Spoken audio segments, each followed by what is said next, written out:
វាស្រែធំធេងបក់រំភើយភើយខ្យល់បងល្វើយវើយនាំក្លិនផ្កាព្រៃខ្យល់បងល្វើយវើយនាំក្លិនផ្កាព្រៃបនភូមិឆ្នាំនេះសប្បាយពេកក្រៃបងអញជើញស្រីចេញមករួមវងរួមវងរួមវងរួមវងរំឲ្យស្រស់តាមចង្វាក់ឲ្យប្លែកភ្នែកផងដៃទុនលវត់ដល់វន់រំរែកតាមបងស្នាមញញឹមនួនឡងស្រស់ជាងបបផាស្នាមញញឹមនួនឡងស្រស់ជាងបបផារំវងរំវង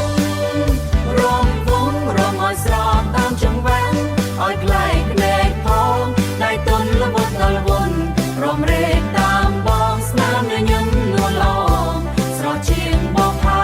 ស្នាមញញឹមនួនឡងស្រស់ជាងបបផាមើលចង់ពុកម៉ែបងប្អូនចិនឆ្ងាយទឹកមុខសប្បាយមកជុំគ្រួសារក្មេងចាំងប្រុងស្រីរំជុំគ្រួសារក្មេងចាំងប្រុសស្រីរំជុំវងគ្នាភ្លេងប្រគំបន្លឺរំដំ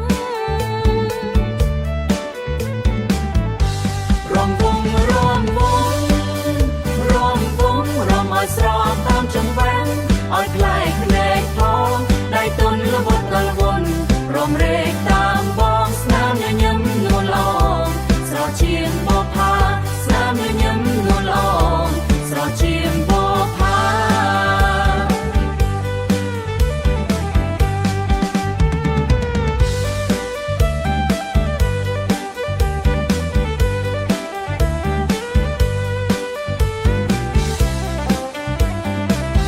ស្នាមញញឹមនួនឡ